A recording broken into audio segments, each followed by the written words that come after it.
కామారెడ్డి జిల్లా మున్సిపల్ కార్యాలయం వద్ద అంబేద్కర్ విగ్రహం సమీపంలో బీసీ జేఏసీ ఆధ్వర్యంలో బీసీ నాయకులు నిరసన కార్యక్రమం నిర్వహించారు.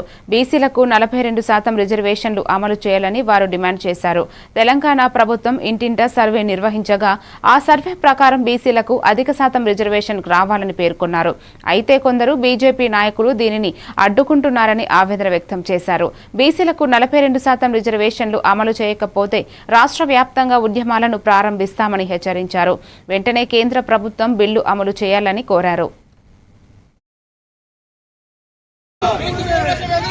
రాజకీయ పార్టీ అయితే బీజేపీలకు వ్యతిరేకంగా వాళ్ళను రోడ్ల మీద తిరగకుండా చేసే కార్యాచరణ కూడా ముందు రోజుల్లో ఉంది.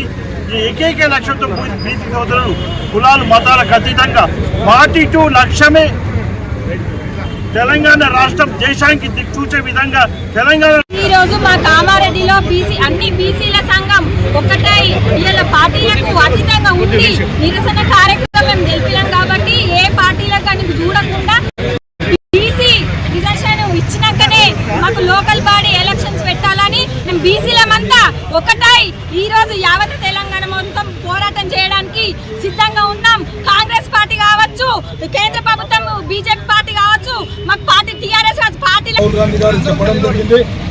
దానికి కట్టుబడి ఉండి మరి అసెంబ్లీలో తీర్మానం చేసి మరి గవర్నర్కు ఇవ్వడం జరిగింది. మరి దానికి పూర్తిగా బీజేపీ నాయకులు, కేంద్ర మంత్రులు, అదేవిధంగా ఎమ్మెల్యేలు, ఎంపీలు అందరూ సహకరించి మరి బీసీ డిక్లరేషన్కు సహకరించాలా. లేని ఎడల ప్రతి గ్రామాల్లో మరి జేఏసీ రాష్ట్ర వ్యాప్తంగా చేసి మరి బీజేపీ నాయకులను గ్రామాలకు తిరగకుండా చేస్తాం. మరి అదేవిధంగా